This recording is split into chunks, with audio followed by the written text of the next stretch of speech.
ನಮಸ್ಕಾರ boys and girls, ತರೀಕೆರೆಯ ಮತ್ತೊಂದು ಮಗದೊಂದು ಸೀರೀಸ್ಗೆ ನಿಮಗೆ ಸ್ವಾಗತ ಸುಸ್ವಾಗತ.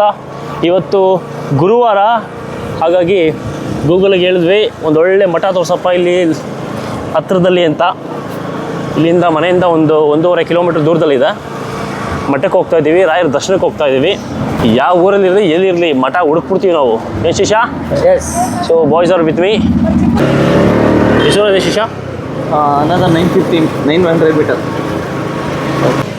ಇದೇ ರೋಡ್ನಲ್ಲೇ ಮಠ ಇರೋದು. ಸುಖವನ್ನೇ ನೀಡೆಂದು ಎಂದು ಕೇಳೆನು ನಾನು ರಾಘವೇಂದ್ರ, ಮುನ್ನ ಮಾಡಿದ ಪಾಪ ಯಾರ ತನಗುಂಟು. ರಾಯರ ಮಠಕ್ಕೆ ಬಂದಿದ್ದೀವಿ. 11:30 ಕ್ಲೋಸ್ ಅಂತ ಗೂಗಲ್ನಲ್ಲಿದೆ.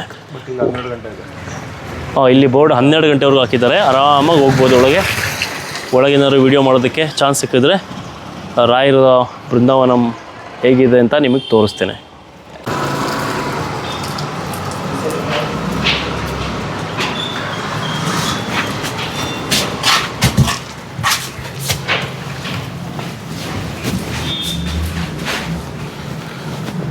ಓಹೋ, ಚಿಕ್ಕ ಚಿಕ್ಕ ಬಾಗಿಲು, ತಲೆ ಬಗ್ಗಿಸಿ ಹೋಗಬೇಕು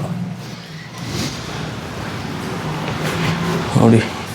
ರಾಯರಿಗೆ ಅಂತ ಏನೋ ಇದೆ ಇಲ್ಲಿ, ತೇರು, ಅದೇನು ಹೆಗಲು ಮೆಟ್ಕೊಂಡು ಸಾಗಿಸ್ತಾರಲ್ಲ.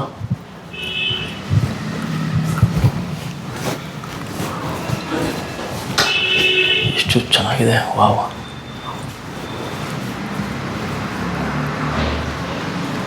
ಎಲ್ಲ ಬಾಗಿಲುಗಳು ತುಂಬ ಚಿಕ್ಕದಾಗಿದೆ ಆಯಿತಾ, ಮುಗಿಸ್ಕೊಂಡು ಹೋಗಬೇಕು. ಪ್ಲೀಸ್ ನೋಡಿ, ಅವರು ತಲೆ ಬಗ್ಗಿಸಿ ಬರ್ತಾರೆ, ಅಷ್ಟು ಚಿಕ್ಕ ಚಿಕ್ಕ ಬಾಗಿಲುಗಳು.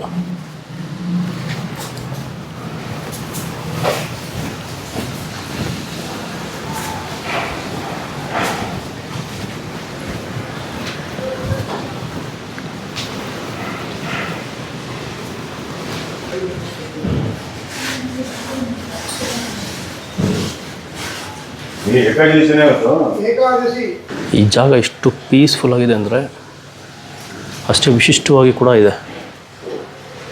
ಹಳೇ ಕಾಲದ್ದು ಕನ್ಸ್ಟ್ರಕ್ಷನ್ಸ್ ಇದ್ದಂಗಿದೆ, ಲೈಕ್ ಆ ಸ್ಟೈಲ್ನಲ್ಲಿ. ಇವತ್ತು ಏಕಾದಶಿ, ಹಾಗಾಗಿ ಇವತ್ತು ಮಂತ್ರಾಕ್ಷತೆ, ಪೂಜೆ, ಪ್ರಸಾದ ಏನೂ ಇರೋದಿಲ್ಲ. ಜಸ್ಟ್ ಬಂದು ದರ್ಶನ ಮಾಡ್ಕೊಂಡು ಹೋಗ್ತಾ ಇದ್ದೀವಿ. ಇಲ್ಲ, ಮುಂದಿನ ಗುರುವಾರ ಬರ್ರಿ. ನಾಳೆ ಬೆಳಗ್ಗೆ 8 ಗಂಟೆ ದಾಕ್ಷಿ ಇರುತ್ತೆ, ಬೆಳಗ್ಗೆ 8 ಗಂಟೆವರೆಗೆ ಬನ್ನಿ. ಇಲ್ಲಿ ಮುಂದಿನ ಗುರುವಾರ ಬನ್ನಿ. ಮಂತ್ರಾಕ್ಷತೆ ಕೂಡ ಗುರುಗಳಿಂದ ಅಲ್ಲಿ ಇಟ್ಬಿಟ್ಟು ನಮಸ್ಕಾರ ಮಾಡಮ್ಮ. ಇವತ್ತು ಏಕಾದಶಿ ಅಲ್ಲ, ಅವ್ರಿಗೆ ತೊಂದರೆ ಮಾಡಬೇಡ್ರಿ, ಹೆಚ್ಚಿಂದ ಕೇಳಬೇಡ್ರಿ. ಗುರು ದೇವ್ರ ಧ್ಯಾನದಲ್ಲಿ ಇರ್ತಾರೆ, ಅದಕ್ಕೆ ಮುಂದಿನ ಗುರುವಾರ ಬರ್ರಿ ಅಂತ. ಗುರುಗಳೇ ನಮಸ್ಕಾರ. ನಮಸ್ಕಾರ, ಹೇಳಿ. ಸೊ ಇಲ್ಲಿ ತರೀಕೆರೆ ಮಠದಲ್ಲಿ ನಾವು ಇವತ್ತು ಇದ್ದೀವಿ. ಸೊ ಇದರ ವಿಶೇಷತೆ ಏನು, ಯಾವಾಗ ಸ್ಥಾಪನೆ ಆಯಿತು, ಹೇಗೆ ಸ್ಥಾಪನೆ ಆಯಿತು, ಯಾರು ಮಾಡಿದ್ರು ಅಂತ ಸ್ವಲ್ಪ ಇನ್ಫಾರ್ಮೇಷನ್ಸ್ ಕೊಡ್ತೀರಾ? ಹಾಂ, ನೋಡಿ, ಇದು ನಮ್ಮ ಪೂರ್ವಿಕರು ಮನೆ. ಇದಕ್ಕೆ ಆನವಟ್ಟಿ ಸುಬ್ರಾಯರು ಅಂತ ನಮ್ಮ ಅಜ್ಜ, ಅವರಿದು 1918ರಲ್ಲಿ ಕೊಂಡಂಥ ಮನೆ ಇದು. ಅವಾಗಿಂದಲೂ ಇದು ಸ್ಥಳ ಪೂಜೆ ಗೀಜೆ ಎಲ್ಲ ನಡೀತಾ ಇತ್ತು ಮನೇಲಿ, ಸಂಸಾರಸ್ಥರ ಮನೆ ನಡೀತಾ ಇತ್ತು. ನಮ್ಮ ಅಜ್ಜ ಎಲ್ಲ ಸ್ವಲ್ಪ ಪೂಜೆ ಜಾಸ್ತಿ, ಹವನ, ಯಜ್ಞ, ಹೋಮ ಎಲ್ಲ ಈ ಸ್ಥಳದಲ್ಲಿ ಮಾಡ್ತಾಯಿದ್ರು ನಮ್ಮ ಅಜ್ಜಿಯವರು. ನಮ್ಮ ಅಜ್ಜ ಕಾಲ ಆದರು, ನಮ್ಮ ತಂದೆಯವ್ರ ಕಾಲ. ನಮ್ಮ ತಂದೆಯವ್ರ ಕಾಲದಲ್ಲಿ ಸುಮಾರು ಒಂದು 65-70 ವರ್ಷದ ಹಿಂದೆ, ಅಂದರೆ ನನಗೀಗ ನಾ ಸಣ್ಣವನಾಗ, ಅವಾಗ ಇಲ್ಲೊಂದು ಇಷ್ಟೊಂದು ಡೆವಲಪ್ಮೆಂಟು ಟೆಕ್ನಾಲಜಿ ಇರಲಿಲ್ಲ. ಇಲ್ಲೆಲ್ಲ ಮಣ್ಣಿನ ಗೋಡೆ, ಇವೆಲ್ಲ ತೋಟ. ಇಲ್ಲಿಂದ ಈ ಕಿಟಕಿಯಿಂದ ಪೂರ್ಣ ತೋಟ ಇತ್ತು, ಏನಿರಲಿಲ್ಲ. ಅವಾಗ ಒಂದು ಸರಿ ನಮಗೆ ಬಡತನ, ಅವಾಗೆಲ್ಲ ಏನಪ್ಪ ಅಂದರೆ ಬಾಗಿಲಿಗೆ ಕೋಲಿಟ್ಟು ಮಲ್ಕೊಳ್ಳೋದು, ಬಾಗಿಲಿಗೆ ಬೀಗಕ್ಕೂ ಬೀಗ ಹಾಕೋದು ಇಲ್ಲ, ಕೋಲಿಡೋದು, ಮಲಗೋದು, ಆಗಿನ ಕಾಲಕ್ಕೆ. ಆವಾಗ ಒಂದು ಸತಿ ನಾನು ನಮ್ಮ ಅಲ್ಲಿ ಫೋಟೋ ನೋಡಿದ್ರಲ್ಲ, ನಮ್ಮ ಸೋದರತ್ತೆ ಅಂತ ಯಮುನಾಬಾಯಿ ಅಂತ, ಅವರ ಸೋದರತ್ತೆ ನಮ್ಮನ್ನೆಲ್ಲ ಸಾಕಿದವರು, ನಮ್ಮ ತಂದೆ ತಂಗಿಯವರು ಯಮುನಾಬಾಯಿ ಅಂತ. ಅವ್ರ ಹತ್ರ ನಾವೆಲ್ಲ ಪಕ್ಕದಲ್ಲಿ ಮಲಗಿದ್ವಿ. ಬೆಳಗಾಗಿ ಎದ್ದು ನೋಡ್ತೀವಿ, ಆಕಾಶ ಕಾಣ್ತು. ಇವೆಲ್ಲ ಏನಿರಲಿಲ್ಲ ಆಗ. ಆಕಾಶ ಕಂಡಾಗ ಓದಿ ಏನೋ ಕಳ್ತನ ಆಗಿದೆ. ಏನು ನಾವೇ ಬಡವರು, ನಮ್ಮಲ್ಲಿ ಏನು ಕಳ್ತನ ಮಾಡೋಕ್ಕೆ ಬಂದಿದ್ದಾನೆ ಅವನು, ಸುಮ್ಮನೆ ಅದು ಏನಾರ ಮಾಡ್ಕೊಂಡು ಹೋಗಲಿ ಅಂತ. ಆಮೇಲೆ ಇಲ್ಲಿ ನಂಜುಂಡಪ್ಪ ಅಂತ ಒಬ್ಬ ಕಾನ್ಸ್ಟೇಬಲ್ ಇದ್ದರು ಇಲ್ಲಿ. ಅವರು ಒಬ್ಬನ ಕಳ್ಳನ್ನು ಕರ್ಕೊಂಬಂದರು. ನಿಮ್ಮಲ್ಲಿ ಕಳ್ತನ ಮಾಡ್ಯಾನಂತೆ, ಸಾಮಾನ್ಯ ಏನು ಹೋಗಿದೆ ಹೇಳ್ರಿ. ನಮ್ಮ ತಂದೆ ಇದ್ದರು, ನಾನೇ ಬಡವ, ನನಗಿಂತ ಬಡವ ಇರಬೇಕು ಅವನು, ಅದಕ್ಕೋಸ್ಕರ ಯಾಕೆ ಯೋಚನೆ ಮಾಡ್ತೀರಿ, ಏನೋ ಅವನೇ ಬದುಕೊಳ್ಳಿ ಬಿಡ್ರಿ ಅಂದರು. ಅವರು ಪೊಲೀಸ್ನವ್ರು ಇಲ್ಲ ಇಲ್ಲ ನಮ್ಮ ಕರ್ತವ್ಯ ನಾವು ಮಾಡಲೇಬೇಕು, ನೀವು ಹಂಗಂದ್ರೆ ಹೆಂಗೆ, ನಾವು ನಿಮ್ದು ಏನೇನಿದೆ ಎಲ್ಲ ಹೇಳಿ ಹೋಗಿದೆ ಅಂತ. ನಮ್ಮಲ್ಲಿ ಏನಿಲ್ಲಪ್ಪ, ಹೋಗೋವಂಥದ್ದು ಏನೂ ಇಲ್ಲ, ಬೆಳ್ಳಿ ಇಲ್ಲ, ಬಂಗಾರ ಇಲ್ಲ, ತಾಮ್ರ ಇಲ್ಲ, ಹಿತ್ತಾಳೆ ಇಲ್ಲ, ಇದ್ದವೆಲ್ಲ ಅಲ್ಯೂಮಿನಿಯಮ್ ಅವಾಗ. ಸರಿ, ಅವನ್ನ ಕೇಳೋರು ಏನು ಕದ್ದೀನಿ ನೀನು ಅಂತ. ಅದಕ್ಕೆ ಅವ್ನು ಹೇಳ್ದ, ಈ ಬಾಗಿಲಿದಲ್ಲ ಇಲ್ಲಿ ಕಿಟಕಿ ನೋಡಿ ರೌಂಡು ಓಡಾಡ್ಸಿದಲ್ಲ, ಅದನ್ನು ಮುರಿದು ಈ ಕಿಟಕಿ ತಕ್ಕೊಂಡು ಒಳಗೊಂದು ಬಾಗಿಲಿದೆ, ಅಲ್ಲಿಂದ ಬಂದ್ಯಾನೆ ಒಳಗೆ. ಇಲ್ಲೇ ಮಲಗಿದ್ದೀವಿ, ಅವನೇನ ಎಲ್ಲರೂ ಮಲಗಿದ್ದೀವಿ. ಆ ದೇವ್ರ ಮುಂದೆ ಅಲ್ಲೇ ಕಟ್ಟೆ ಇದಲ್ಲ, ಕಟ್ಟೆಯಲ್ಲೇ ನಮ್ಮದು ದೇವರ ಮಂಟಪ ಇತ್ತು. ಅಲ್ಲಿ ಕಟ್ಟೆ ಕಾಣುತ್ತೆ, ಅಲ್ಲೇ ನಮ್ಮದು ದೇವ್ರ ಮಂಟಪ ಇತ್ತು. ಒಂದು 400 ವರ್ಷದ ಒಂದು ರಾಯರ ಫೋಟೋ ಇತ್ತು, ರಾಘವೇಂದ್ರ ಸ್ವಾಮಿಗಳದ್ದು ಹಳೇ ಕಾಲದ್ದು. ಅಲ್ಲಿ ದೇವರಿಟ್ಟಿದ್ವಿ. ಅವನೇ ಮಾಡ್ಯಾನೆ ಹಿತ್ತಾಳೆದು ದೀಪ, ಆ ದೀಪ ಮುಟ್ಟಕ್ಕೆ ಹೋಗ್ಯಾನೆ. ಅವನಿಗೇನೂ ಸಿಕ್ಕಿಲ್ಲ. ಆ ದೀಪನಾರ ತೊಗೊಂಡು ಹೋಗೋಣ ಅಂತ ಅಲ್ಲಿ ಕೈ ಹಾಕ್ಯಾನೆ. ಮುಟ್ಟಬೇಡ ನನ್ನ ಅಂತಂದ್ರೆ ನೋಡ್ತಾನೆ, ಎಲ್ಲರೂ ಮಲಗ್ಯಾರೆ, ಇದೇನು ಮುಟ್ಟಬೇಡ ಅಂತ ಅಂತಾರಲ್ಲ, ಎಲ್ಲರೂ ಮಲಗ್ಯಾರೆ, ಮುಟ್ಟಬೇಡ ಅಂತ ಅಂತಾರಲ್ಲ ಅವನಿಗೆ ಆಶ್ಚರ್ಯ ಆಗಿ ತಿರುಗಿ ನೋಡ್ತಾನೆ. ರಾಯರ್ ಕಂಡ್ಯಾರ ಅಂದರೆ ಅವನು ಮುಸಲ್ಮಾನರು, ಬಾಬಾ ಅಂತ.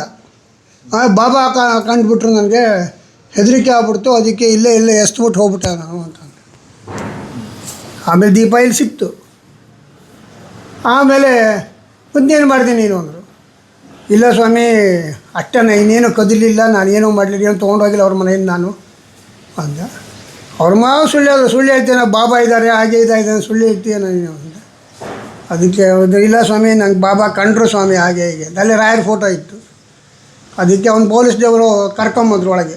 ಕರ್ಕೊಂಬಂದು ಎಲ್ಲಿ ತೋರಿಸ್ತೀವಿ ಅದು ಅಂತ ಗೊತ್ತಲ್ಲ, ಪೊಲೀಸ್ ಎನ್ಕ್ವೈರಿ ಸ್ಪಾಟ್ ಇದು ಅಂತೆಲ್ಲ ಮಾಡಿದಾಗ ಹಾಗೆ ಅಂದು, ಸ್ವಾಮಿ ಈಗಲೂ ಕಾಣ್ತೀರಲ್ಲ ಸ್ವಾಮಿ, ಬಾಬಾ ನನ್ನ ಹತ್ರ ಮಾತಾಡ್ಯಾರ, ಬಾಬಾ ಇದೇ ಸ್ವಾಮಿ, ಇದೇ ಬಾಬಾ ಸ್ವಾಮಿ ಅಂತ. ರಾಯರ ಫೋಟೋ ಇತ್ತು, ರಾಯರ ಫೋಟೋ ಕೊಟ್ಬಿಟ್ಟು ಇದೇ ಬಾಬಾನೇ ನಮ್ಮ ಇದರಲ್ಲಿದ್ದು ಕಂಡಿದ್ದು, ಮಾತಾಡಿದ್ದು ನಾನು, ಈಗಲೂ ಕಾಣ್ತೀರಲ್ಲ ಸ್ವಾಮಿ, ನೀವೇನು ಸುಳ್ಳು ಬ್ರಾಹ್ಮರಾಗಿ ನೀವೇ ಸುಳ್ಳು ಹೇಳ್ತಿರಲ್ಲ ಸ್ವಾಮಿ ನಮಗೆ ಅಂತ ನಮಗೆ ಇದಾಯಿತು. ಆಮೇಲೆ ನಮ್ಮ ತಂದೆ ತಾಯಿ ಅಂದರು, ಇಲ್ಲಪ್ಪ ಅವನಿಗೆ ರಾಯರ ದರ್ಶನ ಕೊಟ್ಟಿದ್ದಾರೆ, ರಾಯರ ದರ್ಶನ ಕೊಟ್ಟಿದ್ದರಿಂದ ಏನೂ ಮಾಡಬೇಡಿ, ನಾವೇನು ಕಂಪ್ಲೇಂಟು ಕೊಡೋದು, ನಮ್ದೇನು ಹೋಗೂ ಇಲ್ಲ, ಹೋಗಿರೋದು ಸಣ್ಣ ಪುಟ್ಟ ಹೋಗಿರ್ಬೋದು, ಕೊಡೋದಿಲ್ಲ. ಅದಕ್ಕೆ ರಾಯರ ದರ್ಶನ ಯಾವ ಪೂರ್ವ ಜನ್ಮ ಪುಣ್ಯಮ ಅವನು ರಾಘವೇಂದ್ರ ಸ್ವಾಮಿಗಳು ದರ್ಶನ ಪಡ್ಕೊಂಡಿದ್ದಾನೆ, ಅವಾಗಿಂದ ಬೇಡ ಅಂತ ಹೇಳ್ತಾರೆ. ಸರಿ ಅಂತಂದು ನಮ್ಮ ಇದರ ಮೇಲೆ ಅವರು ಪೊಲೀಸ್ನ ಈಗ ಅನಿಸ್ತದೆ, ಅವಲ್ಲ ದಾಖಲೆ ಮಾಡಿದ್ರೆ ಚೆನ್ನಾಗಿತ್ತು ಅಂತ ಈಗ ಅನಿಸ್ತದೆ. ಆ ದಾಖಲಾತಿಗಳೇನೂ ಮಾಡಲಿಲ್ಲ ಆಗ. ಯಾಕೆ ಪೊಲೀಸ್ ಅಂದರೆ ಹೆದರಿಕೆ, ಆಗ ಪೊಲೀಸ್ ಅಂದರೆ ಭಾರಿ ಹೆದರಿಕೆ ಅಂತ. ಅಲ್ಲಿ ಮುಗಿದೋಯ್ತು. ಆಮೇಲೆ ನಮ್ಮ ತಂದೆ ಕಾಲ ಆದರು. ನಮ್ಮ ತಾಯಿಯವರಿಗೆ ಆರೋಗ್ಯ ಸರಿ ಇರಲಿಲ್ಲ. ಸಾಕಷ್ಟು ಸತಿ ನಮ್ಮ ರಾಯರು ಅದೇ ಜಾಗದಲ್ಲಿ ದರ್ಶನ ಕೊಟ್ಟಿದ್ದಾರೆ. ನಮ್ಮ ತಾಯಿಯವ್ರಿಗೆ ದರ್ಶನ ಕೊಟ್ಟಿದ್ದಾರೆ. ಆಮೇಲೆ ಬೇಕಾದಷ್ಟು ನಮ್ಮ ಬಡತನಕ್ಕೆ ಬೆನ್ನೆಲುಬಾಗಿ ನಿಂತು ನಮ್ಮನ್ನೆಲ್ಲ ನಾವು 11 ಜನ, ಒಟ್ಟು ದೊಡ್ಡ ಕುಟುಂಬ ನಾವು, 7 ಜನ ಹೆಣ್ಮಕ್ಳು, 4 ಜನ ಗಂಡು ಮಕ್ಕಳು, ಎಲ್ಲರೂ ಒಂದು ದಡ ಹಚ್ಚಿದ್ರು ರಾಯರು. ಹಾಗೆ ನಾವು ಇದು ನಮ್ಮ ತಾಯಿಯವರಿಗೆ ಆರೋಗ್ಯ ಕೆಟ್ಟ ಮೇಲೆ 1980ರಲ್ಲಿ ಬಹುಶಃ 80ರಲ್ಲಿ ಈ ಮನೆಯೆಲ್ಲ ಖಾಲಿ ಮಾಡಿಬಿಟ್ವಿ. ಎಲ್ಲ ಮಕ್ಕಳು ಕೆಲಸಕ್ಕೆ ಹೋದರು. ಅಲ್ಲಿ ತಂದೆ ಇರಲಿಲ್ಲ, ತಾಯಿನ ವಯಸ್ಸಾದ ತಾಯಿನ ಎಲ್ಲಿ ಬಿಟ್ಟಿಡೋದು ಅಂತಂದು ಕರ್ಕೊಂಡು ಹೊರಡ್ತೀವಿ ಅಂತಂದು ಎಲ್ಲ ಕರ್ಕೊಂಡು ಹೊರಟೋದ್ರು. ಇದು ಮನೆ ಪಾಳು ಬಿದ್ದುಬಿಡ್ತು. ಪಾಳು ಬಿದ್ದಾದಮೇಲೆ ನಮ್ಮ ತಾಯಿ ಕಾಲ ಆದರು, ನಮ್ಮಣ್ಣ ಕಾಲ ಆದರು. ನಮ್ಮಣ್ಣ ಅಮೇರಿಕದಲ್ಲಿದ್ದ, ಅವನು ಅಲ್ಲೇ ಕಾಲ ಆದ. ಆಮೇಲೆ ಆಯಿತು, ಇದನ್ನು ಮಾರಾಟ ಮಾಡಬೇಕು ಅಂತ ಒಂದು ವ್ಯವಸ್ಥೆ ಮಾಡಿದ್ರು. ಈಗ ಪಾಳು ಬಿದ್ದಿದೆ, ಯಾರು ನೋಡ್ಕೊಳ್ಳೋರಿಲ್ಲ, ಮಾಡೋಲ್ಲ, ಪಾಳು ಬಿದ್ದಿದೆ, ಇದನ್ನು ಮಾರಾಟ ಮಾಡಬೇಡೋಣ ಅಂತ. ಮಾರಾಟ ಮಾಡಬೇಕು ಅನ್ನೋ ಸಮಯದಲ್ಲಿ ಸ್ವಪ್ನ ಸೂಚಕವಾಯಿತು, ನಾನಿದ್ದೀನಿ, ಮಾರಬೇಡ್ರಿ ಅಂತ. ಸರಿ, ನಾವೇನು ಗೊತ್ತಿಲ್ಲ, ಭ್ರಮೆ. ನಾವು ಲೆಕ್ಕದಲ್ಲಿ ಒಂದು ಸತಿ ಸುಮ್ಮನೆ ಇದ್ವಿ, 2 ಸಲ ಇದ್ವಿ. ಪದೇ ಬಂದು ಅವ್ರು ಹೇಳ್ತಾಯಿದ್ರು, ಇದನ್ನು ಮಾರಬೇಡ್ರಿ, ಇದನ್ನು ಮಾರಬೇಡ್ರಿ, ನಾ ಇದೀನಿ ಇಲ್ಲಿ ಅಂತ. ಸರಿ ಅಂತಂದು ಈ ಹಿಂದಿನ ಘಟನೆಗಳೆಲ್ಲ ನೆನಪಿಸ್ಕೊಂಡಾಗ ಓಹೋ ರಾಯರಿದ್ದಾರೆ ಇದನ್ನು ಮಾರಬಾರ್ದು ಅಂತಂದು ಇದನ್ನು ಪುನರ್ಜೀವ ಮಾಡಿ ಮರುನಿರ್ಮಾಣ ಮಾಡಿ ಅದೇ ಶೇಪ್ ಅದೇ ಇಟ್ಟಿದ್ದೀವಿ. ಮೂಲ ಏನಿತ್ತು ಅದು ಇಟ್ಟಿದ್ವಿ. ಹಿಂದೆಲ್ಲ ಹಂಚಿನ ಮನೆ ಇತ್ತು, ಈಗೆಲ್ಲ ಟೈಲ್ಸ್ ಗೀಲ್ಸ್ ಹಾಕಿ ಐರನ್ ಇದು ಹಾಕಿ ಭದ್ರಾ ಮಾಡಿದ್ವಿ. 1921ರಲ್ಲಿ ಸುವಿದ್ಯೇಂದ್ರ ತೀರ್ಥರು ಅಂತ ಅವರು ಕೋವಿಡ್ ಆಗ ಬರೋಂಗಿಲ್ಲ ಯಾರೂ, ಇಲ್ಲಪ್ಪ ರಾಯ ಹೇಳಿ ಯಾರೇ ನಾ ಬರ್ತೀನಿ ಅಂಥೇಳಿ ಅವರೇ ಬಂದು ಸ್ವತಃ ಬಂದು ಪ್ರತಿಷ್ಠಾಪನೆ ಮಾಡಿ ಹೋದರು. ಈ ಹನುಮಪ್ಪ ಇದ್ದಾನಲ್ಲ ಮೇಲ್ಗಡೆ, ಇವನು ಪ್ರಾಚೀನ ಹನುಮಪ್ಪ. ಇವನು ಇವತ್ತಿನ ಕೆತ್ತನೆ ಅಲ್ಲ, ಅದು ಪ್ರಾಚೀನ ಹನುಮಪ್ಪ. ಇವನು ಕೂಡ ಅಷ್ಟೊಂದು ಪೂಜೆ ವ್ಯವಸ್ಥೆ ಇಲ್ಲದೆ ಎಲ್ಲೋ ಇಟ್ಟುಬಿಟ್ಟಿದ್ರು. ಅದನ್ನು ತಂದಿಲ್ಲಿ ಪ್ರತಿಷ್ಠೆ ಮಾಡಿಕೊಂಡು ಕೆಳಗಡೆ ರಾಯರ ವೃಂದಾವನ, ಅದು ಅಷ್ಟೇ ವೃಂದಾವನ ಕಲ್ಲು ಸಹಿತ ಸುಮಾರು ಟೈಮ್ ತೊಗೊತಾರೆ ಶಿಲ್ಪಿಗಳು ಮಾಡ್ಕೊಡೋಕ್ಕೆ. ಆಮೇಲೆ ಮೈಸೂರಲ್ಲಿ ಒಂದು ಸರಿ ಕೇಳಿದಾಗ 3 ತಿಂಗಳಲ್ಲಿ ಆಗ್ಬಿಡ್ತು. ಅವ್ನು ಬಂದು ಹೇಳಿದ ತಕ್ಷಣ ಅಣ್ಣ ನಿಂಗೆ ದುಡ್ಡು ಕೊಡು, ಕಲ್ಲು ಬಂದುಬಿಟ್ಟಿದೆ ಅಂದರು. ಸರಿ ಕಲ್ಲು ಬಂದುಬಿಡಿ, ದುಡ್ಡು ಕೊಡೋರು ಏನು ಮಾಡೋದು? ಸರಿ 3 ತಿಂಗಳಲ್ಲಿ ರೆಡಿ ಆಗೋಯ್ತು. ಆಮೇಲೆ ಸಾಲಿಗ್ರಾಮಗಳು ಬೇಕಾಗಿತ್ತು ನಮಗೆ ಪ್ರತಿಷ್ಠಾಪನೆಗೆ. ಅದಕ್ಕೆ ರಾಯರೇ 84 ಸಾಲಿಗ್ರಾಮಗಳನ್ನು ಅವರೇ ಸ್ವತಃ ಒದಗಿಸಿಕೊಟ್ಟು ಅವರು ಪ್ರತಿಷ್ಠಾಪನೆ ಕಾರ್ಯ ಇವತ್ತು ಅನಿಸ್ತದೆ ಹೆಂಗೆ ನಡೀತಪ್ಪ ಅದು ಅಂತ. ಸುಮಾರು 5 ವರ್ಷ ಆಯಿತು, 5 ವರ್ಷ ಹೆಚ್ಚು ಕಮ್ಮಿ ಆಗ್ತಾ ಬಂತು. ಹೇಗೆ ನಡೀತು ಅನ್ನೋದೇ ಒಂದು ಆಶ್ಚರ್ಯಕವಾದ ಘಟನೆ. ತದನಂತರದಲ್ಲಿ ಇಷ್ಟೆಲ್ಲ ಡೆವಲಪ್ ಆಗಿದೆ. ಇನ್ನು ಮುಂದೆ ರಾಯರು ನಡೆಸ್ಕೊಡ್ಬೋದು. ಅದರ ವಿಶೇಷತೆ ಏನು ಗುರುಗಳೇ? ಸೇವಾ ಬೋರ್ಡ್ ಯಾಕಿಲ್ಲ ಇಲ್ಲಿ? ಸೇವಾ ಬೋರ್ಡ್ ಯಾಕಿಲ್ಲ ಅಂದರೆ ಹಣಕಾಸು ವ್ಯವಹಾರ ಆಗಬಾರ್ದು ಅಂತ ಭಕ್ತಿಲಿ ದೇವರ ಪ್ರಾರ್ಥನೆ ಮಾಡ್ತಾರೆ. ದೇವ್ರ ಶಕ್ತಿ ಇರುತ್ತೆ, ಇವ್ರ ಶಕ್ತಿ ಇರೋದಿಲ್ಲ. ಶಕ್ತಿ ಇಲ್ಲದವನು ಏನು ಮಾಡಬೇಕು? ಒಂದು ರೇಟ್ ಅಂತ ಫಿಕ್ಸ್ ಮಾಡಿ ಕೊಡೋ ಶಕ್ತಿ ಇಲ್ಲದ್ರೆ ಏನು ಮಾಡೋದು? ಬೇಡ. ಎಲ್ಲ ನಾವು ಪೂಜೆ ಮಾಡೋದು ಎಲ್ಲರೂ ಒಳ್ಳೆಯದಾಗಿ ಪೂಜೆ ಮಾಡ್ತೀವಿ. ಆಮೇಲೆ ಮಧ್ಯಸ್ಥಿಕೆ ಇಲ್ಲ ಅಲ್ಲಿ. ಪೂಜೆ ಮಾಡೋರಿಗೂ ದೇವ್ರಿಗೇನಪ್ಪ ಆ ಸೇವೆ ಮಾಡಿಸೋ ಈ ಸೇವೆ ಮಾಡಿಸೋ ಮಧ್ಯಸ್ಥಿಕೆ ಇಲ್ಲ. ಕೂತ್ಕೊಳ್ಳಿ, ಪ್ರಾರ್ಥನೆ ಮಾಡಿ, ನಮಸ್ಕಾರ ಮಾಡಿ, ಆಯಿತು, ಸಂತೋಷ. ತೀರ್ಥ ಮಂತಾಕ್ಷ ತೊಗೊಳ್ಳಿ ಹೊರಡಿ. ವರ್ಷದಲ್ಲಿ 2 ಕಾರ್ಯಕ್ರಮ ಮಾಡ್ತೀವಿ. ಒಂದು ರಾಯರ ಆರಾಧನೆ, ಇನ್ನೊಂದು ರಾಯರ ವರ್ಧಂತಿ. 2 ಕಾರ್ಯಕ್ರಮ ವರ್ಷದಲ್ಲಿ 2 ಮಾಡ್ತೀವಿ. ಆವಾಗ ಅನ್ನದಾನ ಮಾಡ್ತೀವಿ. ಇನ್ನೂ ಸಾಕಷ್ಟಿದೆ. ಜನಶಕ್ತಿ ಬೇಕು, ಹಣಶಕ್ತಿನೂ ಬೇಕು, ಜನಶಕ್ತಿನೂ ಬೇಕು. ರಾಯರಿದ್ದಾರೆ, ನಡೆಸ್ತಾರೆ. ಬನ್ನಿ, ರಾಯರ ಮಠದಲ್ಲಿ ಒಳಗಡೆ ಒಂದು ಬಾವಿ ಇದೆಯಂತೆ, ನೋಡ್ಕೊಂಡು ಬರುವ. ಇದೇನಾ?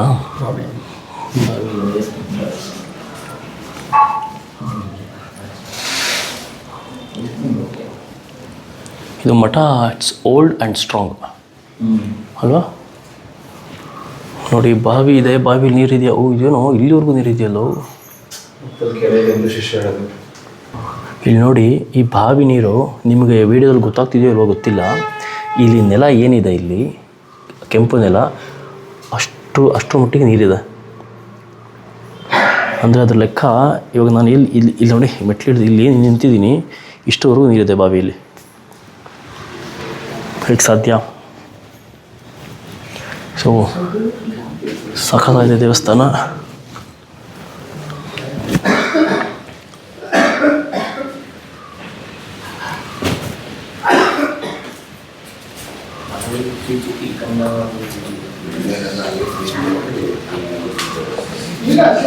ಇದು ಹೊರಕ್ಕೆ ದಾರಿ,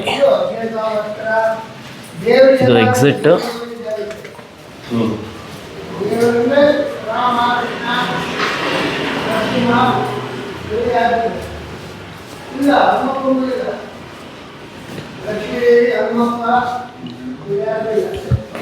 ಗುಡ್. ಒಳಗಡೆ ಕ್ಯಾಮ್ರಾಸ್ ಇದೆ. ಇಲ್ಲಿನ ಪ್ರತಿಯೊಂದು ಡೋರನ್ನು ನಾವು ತಲೆ ಬಗ್ಗಿಸ್ಕೊಂಡೇ ಹೋಗಬೇಕು. ಸೊ ಇದಾಗಿತ್ತು ರಾಯರ ದರ್ಶನದ ಕಥೆ. ನೀವು ಕೇಳಿದ್ರೆ ಗುರುಗಳು ಕಥೆ ಹೇಳ್ತಾಯಿದ್ರು, ಮೋಟಿವೇಶನಲ್ ಆಗಿತ್ತು. ಅವರು ಹೆಂಗೆ ಕಟ್ಟಿಸಿದ್ರು ದೇವಸ್ಥಾನ, ಹೆಂಗಾಯಿತು, ರಾಯರು ಹೇಗೆ ಬಂದರು, ಇದೆಲ್ಲ ಇದು ಕಥೆ ಆಗಿತ್ತು. ಆ್ಯಂಡ್ ತರೀಕೆರೆಯಲ್ಲಿದೆ ಈ ಮಠ. ನೀವು ಇನ್ ಕೇಸ್ ಏನಾದ್ರು ತರೀಕೆರೆಗೆ ಬಂದರೆ ದಯವಿಟ್ಟು ವಿಸಿಟ್ ಕೊಡಿ. ಸಿಕ್ಕಾಪಟ್ಟೆ ಒಳ್ಳೆ ವೈಬ್ ಇದೆ. ಇನ್ ಕೇಸ್ ನೀವು ಬರೋದಾದರೆ ಈ ಮಠದ ಲೊಕೇಶನ್ನ ಡಿಸ್ಕ್ರಿಪ್ಷನಲ್ಲಿ ಮೆನ್ಷನ್ ಮಾಡ್ತೀನಿ, ನೀವು ಯೂಸ್ ಮಾಡಿಕೊಂಡು ಬರಬಹುದು. ರಾಯರು ಒಳ್ಳೇದು ಮಾಡಲಿ. ಸದಾಕಾಲ ರಾಯರಿದ್ದಾರೆ. ನಮಸ್ಕಾರ.